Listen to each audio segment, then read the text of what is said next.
They are poetry and all. They are love and understanding, and they're better than a war.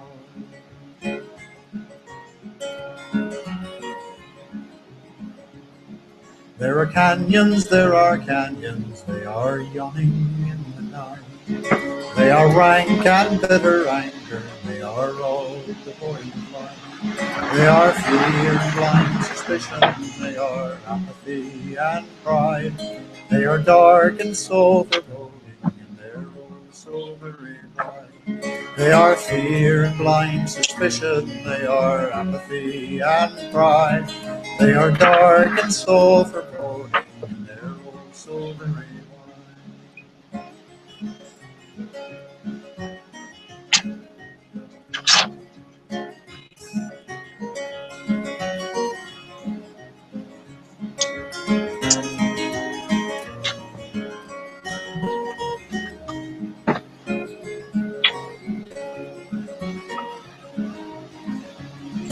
Let us build a bridge of music and let us cross the river sun. Let us span another canyon, let us run. Oh, and if someone should ask us where we're off and bound today, we will tell them building bridges and be off and on our way. Oh, and if someone should ask us where we're off and bound today, we will tell them building bridges and be off and on our way. Welcome to Bridges Programming. That was Bill Staines on an album, First Million Miles, and I thank him for letting us use that piece of work. Thank you, Bill. Very inspired piece. It's a great piece of work, so I want to thank him for letting us use it. We are with you here. This is Friday evening on Bridges Programming, where we just talk about, in this case, the HREM, Human Renewable Energy Measure. And when we talk about that, we really have in mind what is a human being, why are we killing each other, and what's a human being worth, and has it ever been measured before? In economics. In economics. And I can't tell you how important this measurement is. It's a missing measurement in the economic system. So tonight we're going to try to give you some more propaganda on what we're trying to bring forth. We'll also try to put in context what we're talking about, so that it's more clear the need for what we're talking about. Right. And you're Jeff Beller, and I'm Susan Coleman. Right. And sometimes we have other guests with us, but tonight it's just the two of us. And if you hear thunder and lightning in the background, it's because there is thunder and lightning. That's nature's law. And the trouble with having a storm right now. The trouble with what we're doing in the economic world is we are not following nature's law. We're following man's rule of law. And the problem with man's rule of law is that it's governed by economics. It's governed by the economic system, and it has no basis. And economics that just is concerned with making profit and making things scarce, so that people have to fight over resources. Natural resources. Natural resources. So we have nature's law with natural resources, but we have man's law governing it. And there's something wrong with that picture, and that's why we're killing everybody. That's why we're poisoning our soil, our air, and our water. And we don't think we have to do that. There's enough natural resources in this world for the 7 billion or so on the planet. And if they all work about an hour a day, you can get rid of minimum wage, you can get rid of welfare. Natural resources that are sufficient for food, shelter, and education. Right. That's right. Education, food, and shelter for about 1 hour. And then you allow your free market to take in, because most people want more than just their basic needs met. So that's the whole point of what we're trying to discuss today. So if you're watching this on television or on computer, the name of this program is bridgesprogramming.com, and that's coming on the screen now. We also promote the object of this is something called Human Renewable Energy Measure, which is on the screen now, thehrem.org, and Renew the Earth, which is a nonprofit 501c3, and it's called renewtheearth.org. And those are the three things, but the impetus behind the program is to make sure we get this message out about a human renewable energy measure, and it's very similar. These are obvious things we're saying. All human beings must have their basic needs met, their education, food, and shelter, and that can be measured by physics, and it's physical. With the help of computers now, it's really possible. It's very easy, and we should only have to work about an hour a day, otherwise you're in slavery if you're working too much more than that. But you can work as long as you want. This is not a communistic thought. It's based on physics. A friend of mine told me he broke his tooth the other day, and he had a lot of work to do, but the physical need was to fix that tooth. He couldn't legislate the fact that the teeth didn't have to be fixed. He had to make sure that he get the thing fixed properly. Anyway, that's where we're going. Susan's got some study that she put together for you all, and it's not like a southern you all, and we want to be able to get as much information as we can. We're always talking about Bucky Fuller, or Buckminster Fuller, or Bucky, like he likes to be called, because he actually came up with a measurement called kilowatt hours, which is an energy unit for humanity. But we've actually gone one step beyond that, because it's 50 years or 60 years later since he actually came up with that basic. He had a lot of really good basic concepts. Great concepts. So we're working through his critical path book called Critical Path. Critical Path. Now, by the way, I'm going to give you some websites. Tagging a lot of these ideas. Read Bucky's Critical Path if you can, or study it. You don't read that. And the other thing he wrote was Spaceship Earth, the operating manual for Spaceship Earth. And then I'd like you to look at, and you can read what, if you don't hear what I'm saying on this or couldn't write it down, you can get this again. It'll be podcasted within 2 hours after the program. And archived also on bridgesprogramming.com. Right, bridgesprogramming.com. Or you can go back to YouTube, Bridges Programming will be there. And just look it up. And the other thing I'd like to look at is Zeitgeist Moving Forward. It's a long documentary, but it's really worth your time to look at. Tell your friends about all these websites, please. And the other one is Money as Debt. These are all things that we look at many things. These are the easiest ones to learn what we're talking about. And if you don't understand this, then your children, your grandchildren, you'll continue on becoming slaves to the system. And what we want to do is we want to see a system in place that enhances individuality, all of humanity, and helps people to have their right to life. So anyway, that's where we are. So Susan will. That was interesting. That is stated in our Constitution, life, liberty, and the pursuit of happiness. But life is the first one, and but it's interesting that it was. I know, but it's interesting that it was mentioned. Right. And we're not enforcing that at this point. I would like to read. Actually, I'm going to read the summary from last Wednesday's program, because we didn't. That was just when we introduced the idea of flat Earth economics, and it's something that occurred to me after reading a paragraph that I will read later out of Critical Path, but it's Buckminster Fuller's thought about how the movement of the human concept of the flat Earth to realizing that it was not flat, that it's a sphere, was a very profound time in history, which is almost ignored. I just want to let you know that the only person left on this flat Earth that thinks it's flat is an economist. Many economists. And that's why we call it flat Earth economics. So I'm going to read what I wrote, because it's a lot easier to read something that I thought through carefully than to take it off the top of my head right now. So, what is flat Earth economics? It is economics that operates under the assumption of infinite resources, no beginning and no end, kind of like the kingdom of God, and imagines that the Fed, Wall Street, and the consumer index have moods, and that there is such a thing as fiat currency.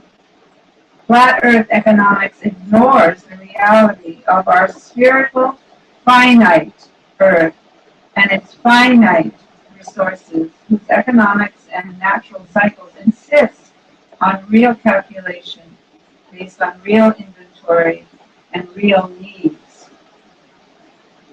And By the way, the word real needs is very important. Not wants, but needs. We're going to. Well, there's no way to turn off the rain. No, the rain I'm sure that it'll be possible to hear Well, what we're maybe saying. we'll be hearing the rain You quite want me loud. to close that door? Well, I think the rain is hitting the skylights. I don't think there's anything we can do about it. But anyway, That's natural forces right there. and needs are different than wants. Needs are what keep us alive. They're what make it possible for us to survive so that we can then have time to think and create and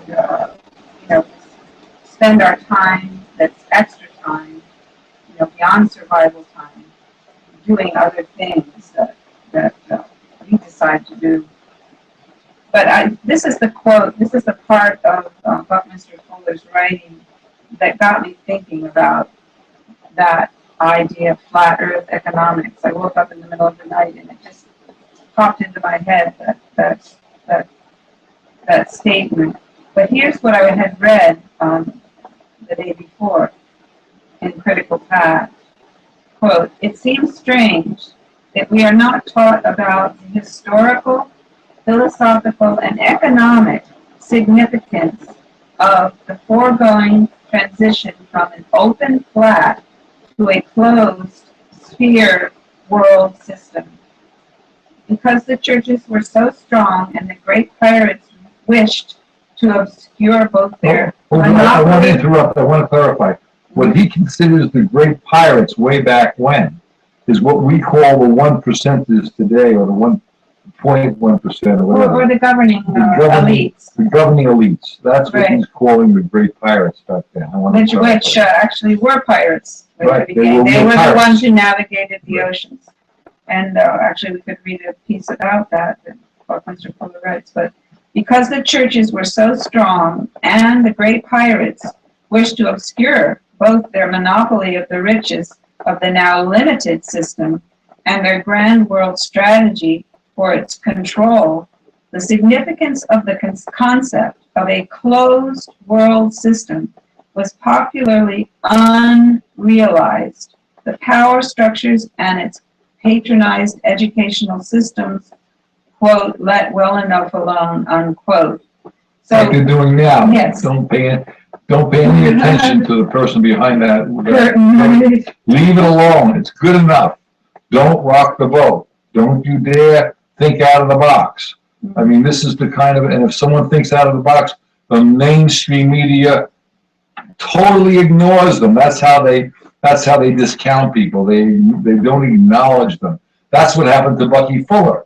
He was great stuff. He was acknowledged by 50 some odd colleges, and they ignore, about Bucky Fuller. And he had degrees, honorary degrees, and he invented a car way back when that did about 35, 40 miles to a gallon that hold 30 and 40 people like a bus. I mean, there's something radically wrong with our economic system because it's controlling the media as well as our politicians. So I just want to bring that out.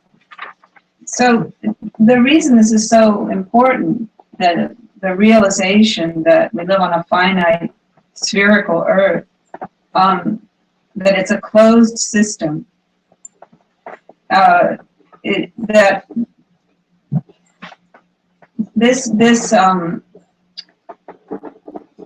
he's also saying, Buckminster Fuller, that before people were realized that we lived on a sphere, on a planet that was spherical, they thought, that everything went off to all, directions infinitely. Right. And, there was no end. And of course they imagined, because they didn't know what was out there, that there might be dragons under the ocean, that would come up and devour them. The beast is coming. Yes, and there were all kinds of possibilities because there was no real grounding in reality, which started to come when the great pirates, were navigating and actually exploring the oceans and able to then bring back information from these other places.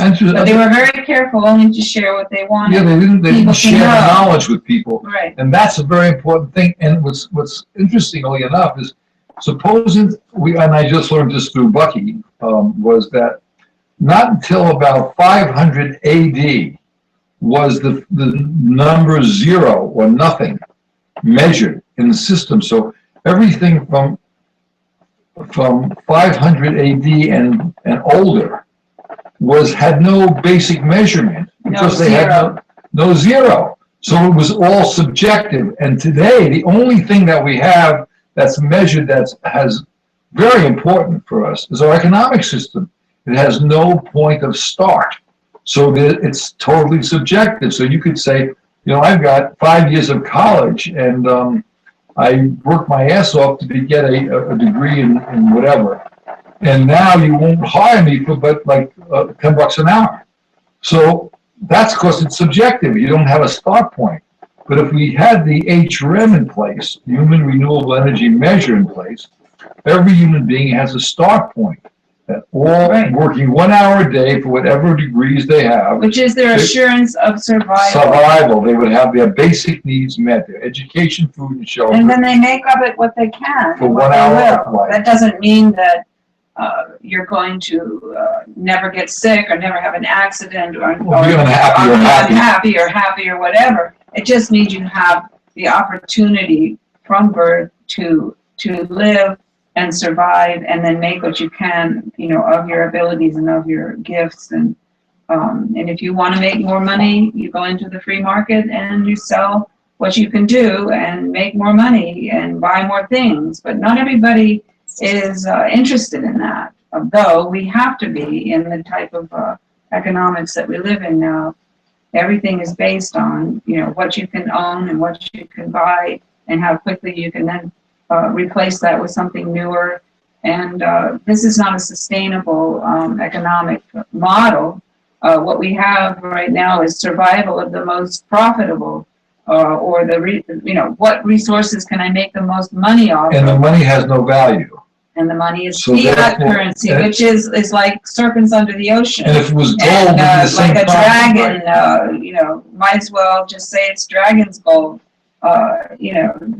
It's as much as you can imagine, or as little as you can imagine, and it shrinks and expands according to the people that are controlling the economic system at this time. Gold, silver, fiat currency, all money is a belief system on how much a human being believes it's worth, but it has no substance. The true value is in the mind and the work of the individual human being, because we all have the same needs. We don't have the same wants. We have the same needs. A very wealthy friend of mine said, the person cutting your grass has a lot less needs than I do. And I said, that's not true. The fact of the matter is, if we were living on a boat and you had no money, you would need the same amount of food and water and shelter that we all have. You may want more, but you don't need more. And if you didn't get those basic needs met, you will die. And if you have to work, 80 hours a week to get that, you're pretty much in slavery.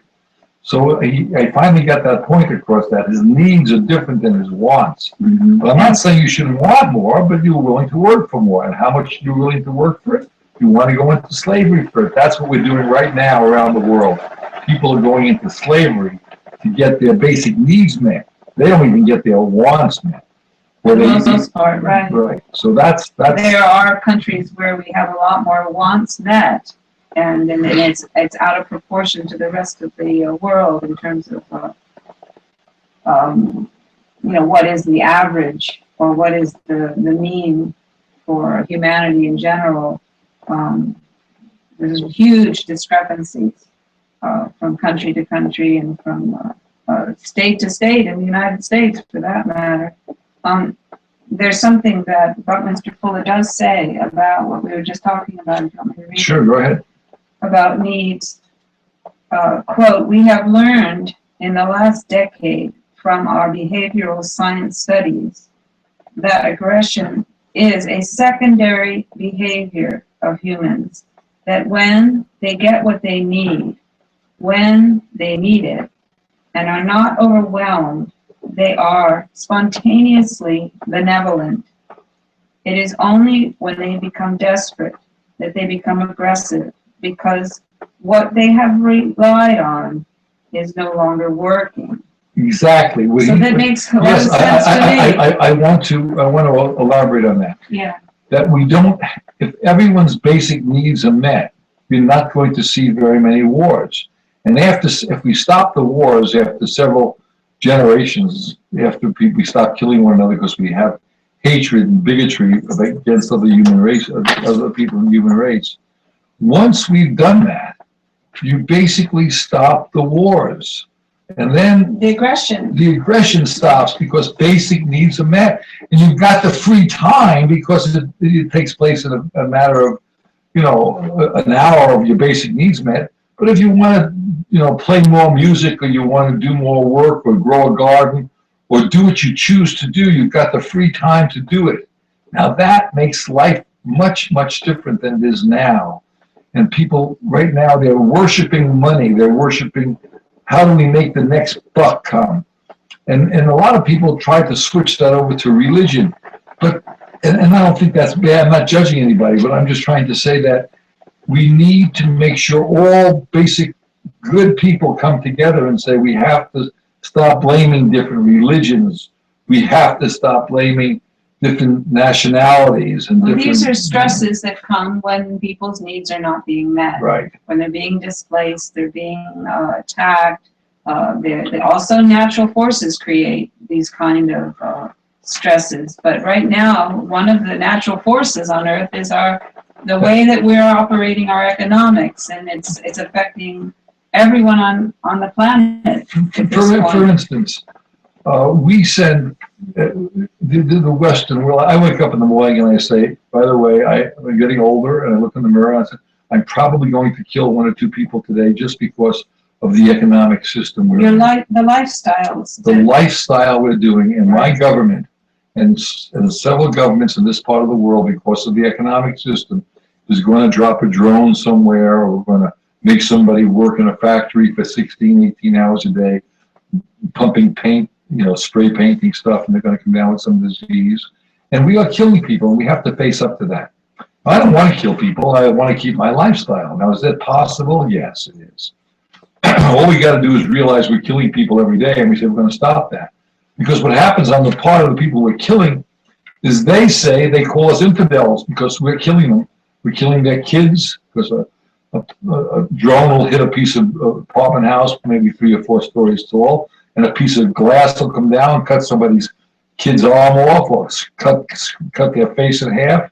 They're scarred for life, and they'll never forget that we dropped the drone, and we dropped the drone not so much for the name, we call it freedom, or but the reality is it's about economics. Has nothing to do with freedom or national security or crap like that. It has to do with economics. And once we wake up to that fact and we say that all human beings have to have their basic needs met, be in Indonesia, Africa, anywhere in the world, China, we have to stop this behavior and come to the senses that all humanity will have their basic needs met for about an hour of work. There's plenty of natural resources out there. And then you allow your free market to take over. And when you do that, you stop killing people, you stop the wars, you stop the love of money. And I'm not saying people shouldn't work hard. I'm not saying that. You should be an individual and work as hard as you choose. But no human being has the right to kill another human being because of the economic system or because of any reason. Natural resources, that's the way we need to think about this. At least that's my opinion, and everybody's entitled to their own stupid opinion, according to another friend of mine. So that's my opinion. And by the way, if you want to do some programming with us on Bridge to Humanity, on Bridges to Bridges Programming, we have a humanitarian station, and maybe we should call it Bridges to Humanity. But we're trying to get people to come across with their own ideas. You could be religious if you want, but you just have to be able to understand that every religion is basically the same. And we want to come together and not divide us up between different religions. It's very important. Anyway, that's the story. So go ahead, Sue. You have anything else you want to bring out there? I have another statement by Buckminster Fuller that kind of it just keeps clarifying what we're trying to say about how we're operating with a flat earth economic system right now. It hasn't caught up to our present time, our present understanding, our present technology. It's still back in the Middle Ages. And the way that things were controlled back then, and we talked about the great pirates, which are equivalent to the people who control our economics today. It's pretty much the same type of system. Here's something that Bucky was saying, quote, because Earth had been discovered by the high seas masters, and these are the great pirates, to be a closed and finite system. And of course they were sailing around and they found that, you know, this is a sphere we're living on. And these great pirate adventurers who controlled the seas took their scientists around the world to discover and disclose to them its exploitable resources. Only because the Earth constituted a closed system could the scientists inspect, in effect, all the species, and only thus was Charles Darwin able to develop the closed system theory of evolution of species. Such a theory could not have existed before that. It would have had to include dragons and sea monsters and serpents and sea serpents. All the people in all the previous endless flat world, open-edged empires lived in a system within whose infinity anything could happen or exist. And this is the kind of economics that we're practicing in right now. Because it was a belief system back then, and the only thing now that's not measurable is the economic system. It's totally subjective. And this is to a great advantage of the people who control that system, because they can then change the rules at any point. Right. There's no starting point. It's totally subjective. Infinite. It's how much is the and their only real goal is how much money can I make and for myself and my group around me. If I set up a minimum, how do I stay in power? How much should a minimum wage be? Tell me how much a minimum wage should be. There's no way to determine it. And tell me how much. In this economic system. Right. Tell me how much how much is a human being worth? How much is the currency worth? You can't tell me that. If you have a currency that can fluctuate, you do not have a possibility of ever calculating. You know, just like we calculate with our mathematics is much more advanced than any kind of processes that are used in economics. These are not mathematical processes. This is like mumbo jumbo. It's whatever makes the most profit and for the most powerful, let's say, movers and shakers in the economic system. The one who's controlling the stock market, which is, again, if you think you don't understand the stock market, you are right. They've got this thing so convoluted, and they think think it's a system, and the stock market isn't feeling good today. And they think it's they tell us it's a science. It's not a science. No, it's subjective. Because it has no zero. It is an infinite amount of possibilities that are based on nothing. On nothing important to the survival of humans, of life on Earth. It's a belief system. Right. Nothing more than a belief system. And only an economist would say the world is flat. That's the only one I would know who said that now. And when I hear, what's his name, Thomas Friedman, talk about that, he wrote a book about it. Yeah, he's right, according to the way he sees the economy. But the economy has to be based on humanity and something that has objective start points. Physical. All human beings have Right. to have their basic needs met. All human beings have to have education. All human beings should not have to work with today's technology and today's natural resources more than an hour a day For basic for needs. basic needs met. And then if you want to work more because you want more, which you most probably will, you'll figure out the best way so you as the individual are the free market. Very, very important. We do not have a true free You can market. bring your abilities to the marketplace, and you can ask what you feel you're worth. And if you don't want, and if they don't want to pay you for that, You're not forced to work. Don't work. You're not worth.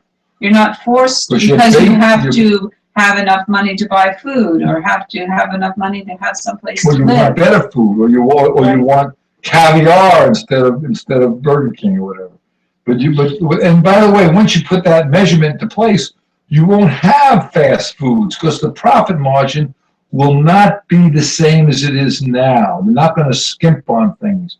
You're going to have more people educated, so you'll have more doctors and more people who are engineers, and you won't have special. Right now, if you don't have the money to be educated, that makes scarcity. So you have to have a lot of money to educate yourself. And that makes scarcity, so that makes another form of economics That's that why we doesn't don't have work. enough doctors. That's why, we don't have enough people who are professionals other fields that that are maybe Well, you don't have enough very electricians or expensive. plumbers. Right, I was gonna All say these that. things need to have people who study them. But if it costs you so much money to study them, then you can't, if you don't have the money, you're not going to have. So they've created another scarcity because of the economic system. And then you can't tell me Through the that educational you can't system. tell me that only educated people are smart. No, there's a tremendous amount of people which is just as smart on the other poor end of the spectrum, but they can't get their diploma because the diploma costs so much money.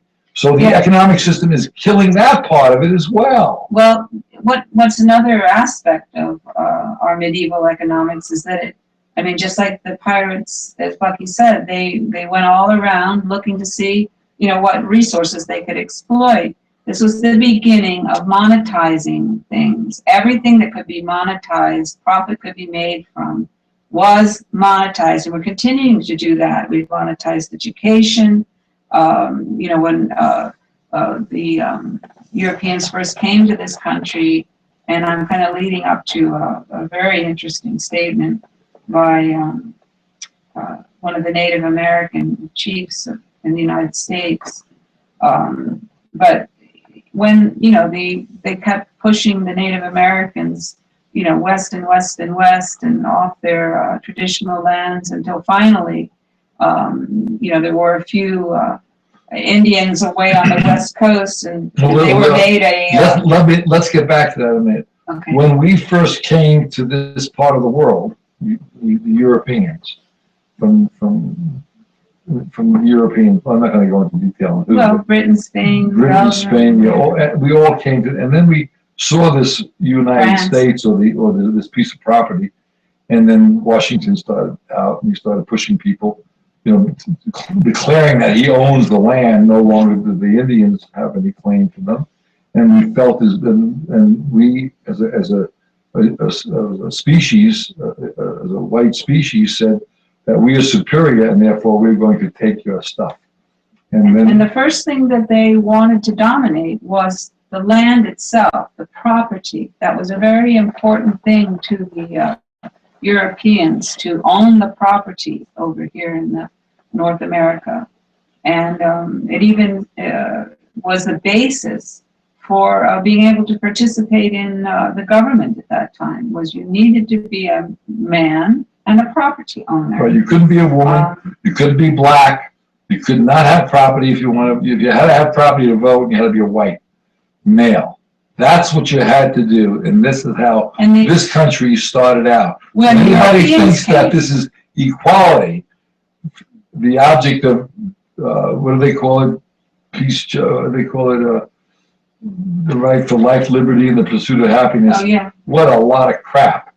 It's nothing more than speak words to get the 13 colonies together so they can control them. Now, Property was the basis, and of course there were, Washington was one of the most famous of surveyors, and that's what he came to do. He came to this country to survey lands, huge masses of land, and send out his scouts to scout out the best land and figure out how to move the Indian settlements off those lands. And finally, wait a second. You got another thing that you may be interested in. You can verify all these things if you want. That people think that the Boston Tea Party and the reason for the Revolutionary War was based on to get away from Britain. Well, that's a lot of crap. The reason why we had that Revolutionary War, now took a long time to learn this. When we just figured it out, we just found out, was because France and Great Britain had a treaty with the American Indians. They had treaties that they wouldn't go past the Appalachian Mountains. George Washington, he was I own all this land. Ambitious he was surveyor. A very ambitious surveyor. He owned the land. He was the biggest landowner in the world, in the country At that time. So other property owners, they saw their advantage would be to create a new country, so they could have their own laws. Right. So we fought the British, the bloody British, in 1814 around that area, and then we broke away from Britain and France. Then we made up our own rules, so we abolished the treaties. No, we didn't even have to. They were gone. They were gone once we got rid of them. Yeah, right. So those treaties didn't hold anymore. Because the ones we that no longer England they and weren't France part had of made it. with the Native Americans here. So this is amazing. And so it all started at the beginning again, and the idea was to then stop keep this moving kind of behavior, we need westward to and get more get property. HREM, the Human Renewable Energy Measure, in place. Please look it up, and all I ask from you people, look it up, try to understand what we're saying, and just get it out on your Facebook, your tweets, any way you know how. If you go to a church meeting, ask your pastor to do a Herman rather than a sermon. If you're at a gin mill, talk about this, that we need to have a basic measurement for humanity. Do whatever you can do to get this name out. Because we all have that commonality. We all need food, shelter, and education. Right. And that is the 0 point for humanity. The starting point. And that needs to be represented in our economic Look at it this way. If you go to a map, anywhere, I dropped you anywhere on a map, but you don't know where we dropped you, and I said for you, if you don't know where you are, and I say, I want you to go to this point on the map, the first question you're going to ask is, where am I? Mm-hmm. And if you never know where you are, you're going to be wandering around asking some people where you are on this map. Because you can't get there from here without knowing that. And that's the problem with our economic system. It's what flat earth economics is, and that's what we're still using, and we're still in a medieval flat earth mentality, in a present modern thinking, technologically advanced point in history. This is like very, very bizarre that our economics has not caught up with our technology and our understanding. Well, it's slowly getting there, but this brings us up to the point. Held back artificially. This brings us to the point that Susan wants to read about. Well, it's a long passage, but I really think it's worth reading. And yes, I think we do have time. And it goes back to the concept of property and what the Native Americans thought about it. And this is from Buckminster Fuller's book, Critical Path. And he introduces the statement by this Indian chief here. Quote, in 1851, Seattle, Washington, chief of the Suquamish and other Indian tribes around Washington's Puget Sound, delivered what is considered to be one of the most beautiful and profound environmental statements ever made. Now this was when? 1851, toward the very end of the Indians having any independence other than on their reservations. Right. they've been pushed all the way, west. The city of Seattle is named for the chief, whose speech was in response to a proposed treaty under which the Indians were persuaded to sell 2 million acres of their land for $150,000. Get that one. Okay, now here's the response of the chief. I assume his name was Seattle. How can you buy or sell the sky, the warmth of the land? The idea is strange to us. If we do not own the freshness of the air and the sparkle of the water, how can you buy them? Every part of this earth is sacred to my people. Every shining pine needle, every sandy shore, every mist in the dark woods, every clearing and humming insect is holy in the memory and experience of my people. The sap which courses through the trees carries the memories of the red man. The white man's dead forget the country of their birth when they go to walk among those stars. Our dead never forget the beautiful earth, for it is the mother of the red man. We are part of the earth, and it is part of us. The perfumed flowers are our sisters, the deer, the horse, the great eagle. These are our brothers. The rocky crest, the juices in the meadows, the body heat of the pony and man, all belong to the same family. So, when the great chief in Washington sends word that he wishes to buy our land, he asks much of us. The great chief sends word he will reserve us a place so that we can live comfortably to ourselves. He will be our father, and we will be his children. So, we will consider your offer to buy our land, but it will not be easy, for this land is sacred to us. This shining water that moves in the streams and rivers is not just water, but the blood of our ancestors. Water is the flow of life. If we sell you land, you must remember that it is sacred, and you must teach your children that it is sacred, and that each ghostly reflection in the clear water of the lakes tells of events and memories in the life of my people. The water's murmur is the voice of my father's father. The rivers are our brothers. They quench our thirst. The rivers carry our canoes and feed our children. If we sell you our land, you must remember and teach your children that the rivers are our brothers and yours, and you must henceforth give the rivers the kindness you would give any brother. We know that the white man does not understand our ways. One portion of land is the same to him as the next, for he is a stranger who comes in the night and takes from the land whatever he needs. The earth is not his brother, but his enemy, and when he has conquered it, he moves on.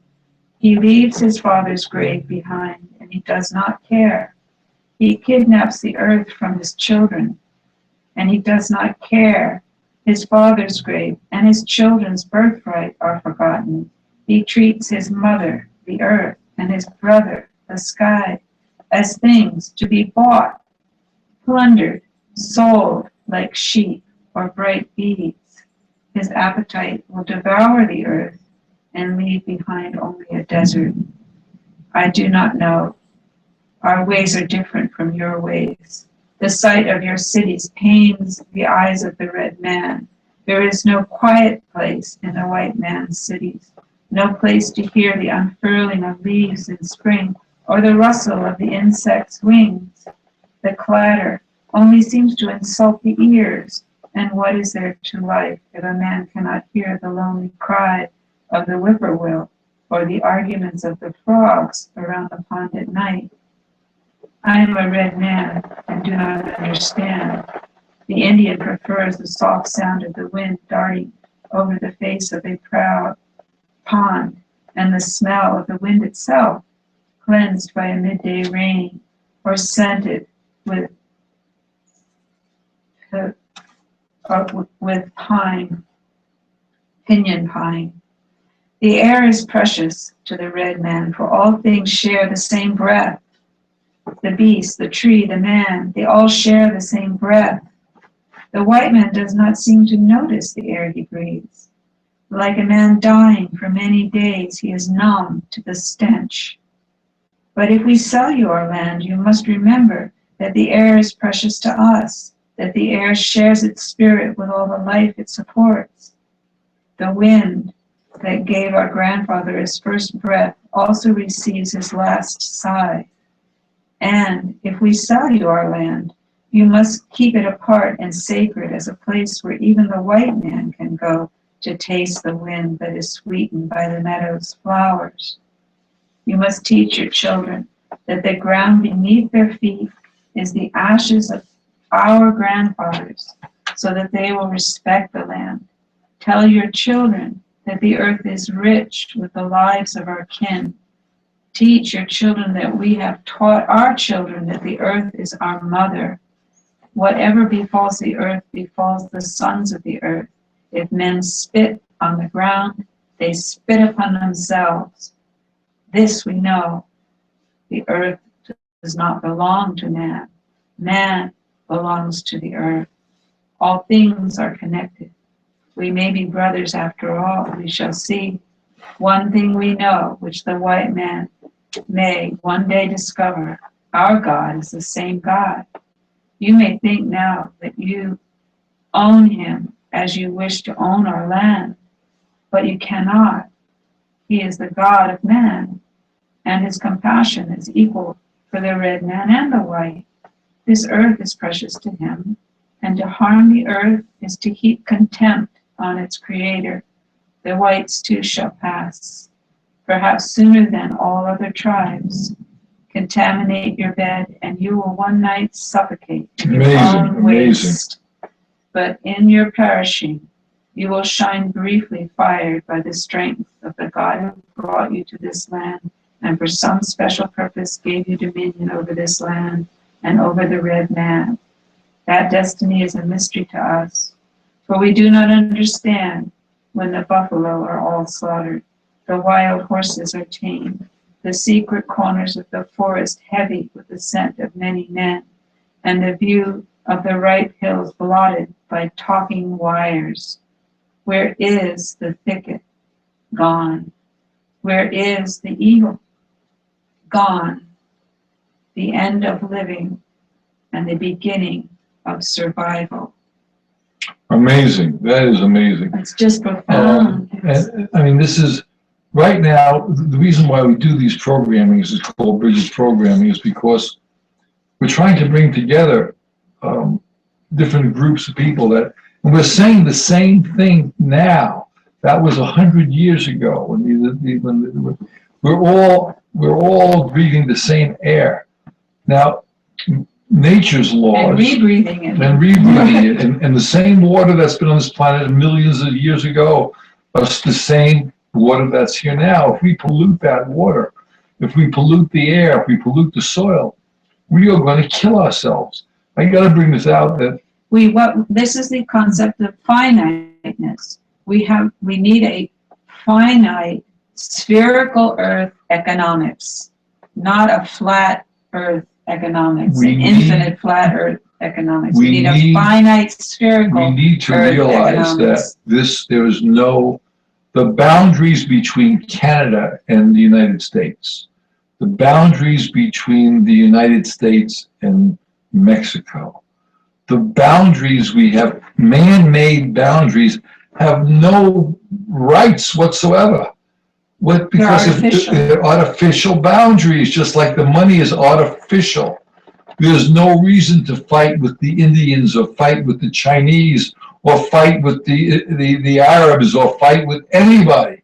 We are one human species, and we're the last species left, as far as I know. Susan's been reading that we are the last of the type human. As the type humans, we're the last species left. And if we don't wake up, use our God or nature's given brain to come together to some form of understanding that that nature's law supersedes all our artificial laws and our artificial numbers, then we will perish as a species. We are living on a spaceship. This planet is, in fact, one sphere spaceship. The sun is our supplier. We get our energy from the sun, which grows our food and our water and our air and our everything. The moon keeps our gravitation so we don't float around on this spaceship. We are, in fact, a sphere, and there's no boundaries in this spaceship. There's no person we want to kill or wipe out with nuclear power. We don't want to kill the atmosphere. We don't want to kill anybody. We need to come together as a species. If we do not come together as a species, we will die. The planet or this planet will be here. It's not to save the planet. People say we got to save the planet. They are mistaken. We need to save our species if we're to continue living on this planet. Right, and I'm not trying to be religious with this, but if we can just get this measurement, the next phase, if we get this measurement into position, that we all agree that all humanity has to have their basic needs met for minimal amount of their time, like an hour a day, we will change the entire economic system. And when we change the entire economic system, it'll be a whole different world. We'll stop wars, we'll stop killing one another. It's so important. 100% employment through a massive job sharing thing. You know, there's not just one person working 18 hours a day at their specialty because there's no one else who can do it. There'll be many people. And today's technology is so simple now. You don't need to. No human being should have to pay for education. No human being should every human being has the rights to make sure all food and shelter is met for a minimal amount of time. No one should have to go into slavery. No one. This is a crime, what was going on. There should be no reason, no human being should actually have the right to patent anything.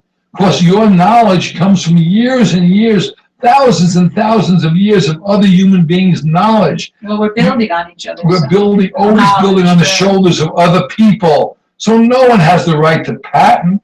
They should have the right to make more because they're working harder, but no one should have the right to patent the concept. We shouldn't be in competition worldwide with everybody. We should be in cooperation worldwide with everyone so we have a better quality of life worldwide. Then we stop the wars. We stop killing everybody. Back to the point when you wake up in the morning that we are here in the West, because of our economic system, are killing people. We don't want to do that.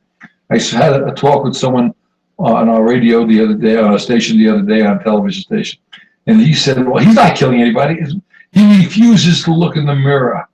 And most people who are very educated, they can't possibly see the fact that this measurement is imperative. It's obvious, but it's imperative we have the measurement.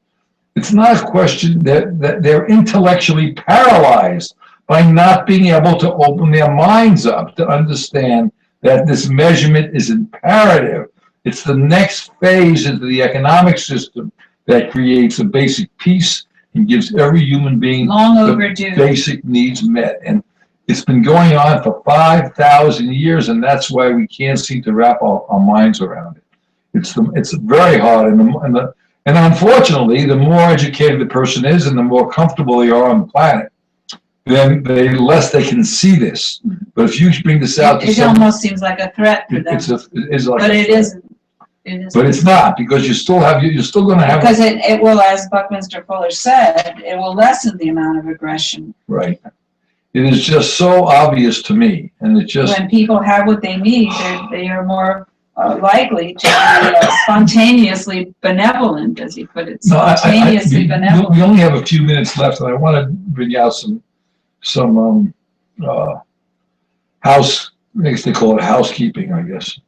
But we need to have everybody look at these websites. First of all, please look at the Human Renewable Energy Measure, THEHREM.org. And then we have it, there's lots of stuff out there. But if you understand it, please, please, I can't impress this. Put it in your own words. Make up your own cards, talk about it, get it out in the social media, get it out to any group you're affiliated with, talk about a basic measurement that helps all of humanity. Economic, food, and shelter for about an hour's worth of work. Food, shelter, and education. Exactly. Right. Food, Right. shelter, I keep on getting that screwed up. That's what And then also we've just been repeating it so much. look at Renew the Earth. That's a non-profit 501c3 that we have to, of course, keep It talks supporting. about renewable energies, And all the different renewable energies. It's a worldwide And there's organization. some writing there for children called the Earthlings Letters to help children get introduced to their backyard and to nature and going on walks and getting And curious. join us on Bridges programming and if you want to do programming and you got a humanitarian issue, we'll be more than happy to give you an hour a week because we want as many programmers as we can. Now and then there's other things that I hate to give people homework, but unfortunately, I guess that's where my life is. I give people homework all the time. You're always giving me homework. I need you to look at Zeitgeist, spell it any way you want. Zeitgeist moving forward. And the other thing, and that's a long video, but there's another one, to learn where money comes from is called Money as Debt. And of course, we're reading out of the book Critical Path. Critical Paths by Bucky Fuller. And we got this out of our library system, so, I'm sure you can too. And study it. Bucky With is somebody else, and actually we were told it's much more fun to read with other Buckminster people. Fuller's work with other And people. there's a Bucky Society. There's a Bucky Society, and Bucky is great because he never wanted to be considered not a common man, and he said, "Please call me Bucky. Don't call me Buckminster Mr. Fuller." And the guy was a really phenomenally smart guy. He was ingenious on what he did, but the mainstream media buried this guy. They literally buried him. Well, we're trying to resurrect him. So we'd like to resurrect Bucky. And Also, recommend anything you can get your hands on. and I got to tell And you, there's actually quite a few YouTube videos of his lectures. right. If you want to get introduced without reading. Now, the other thing you want to get to, which is on today's market right now, and this is not, I'm not telling you this because I'm religious, but Pope Paul is Pope Francis is now has an encyclical out, which is 99 pages to tell the church that there is something wrong with our economic system. All Christians and everybody. All humanity come together. He did not limit it to Christians either. And we need to make sure that, and it's interesting that we've been talking about this for 7 years now. We've been doing programming. We need to get more people involved. But now that the Pope, with his platform, came up with this, it's fantastic. Yeah, it really gives you a lift. It is really great to hear someone with that stature. So anyway, tomorrow we're going to have Paul Marco on, and then we'll be back with you on Sunday. And you have something in mind for Sunday about the Wizard of Oz? We're going to be talking about the wonderful Wizard of Oz and how it relates to economics. To the economic system. Interesting. So I think I want to see how you do that. So we're going to try to bring in the wonderful Wizard of Oz. And thank you for listening. This is Alien Folklike with permission. Well, actually, they wrote the song for us. Thank you for listening. We'll see you next week, next Sunday. No, Sunday, right? There are bridges Sunday morning. in the sky. They are shining in the sun. They are stone and steel and wood and wire. They can change two things to one. They are languages and letters. They are poetry and all. They are love and understanding, and they're better than all. They are languages and letters. They are poetry and all. They are love and understanding, and they're better than all.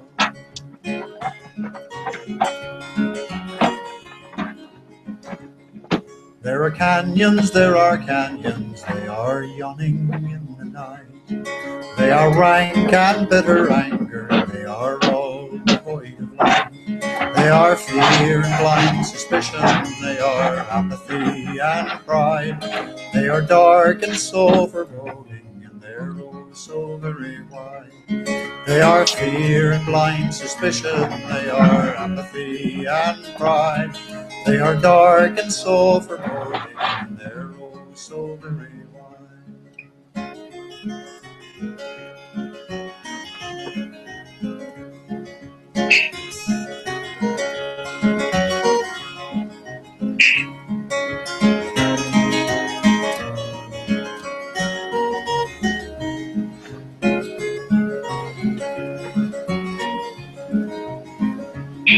Let us build a bridge of music, and let us cross it with a song. Let us span another canyon, let us write another wrong. Oh, and if someone should ask us where we're off and bound today, we will tell them building bridges and be off and on our way. Oh, and if someone should ask us where we're off and bound today, we will tell them building bridges and be off and on our way. We will tell them building bridges and be off and on our way.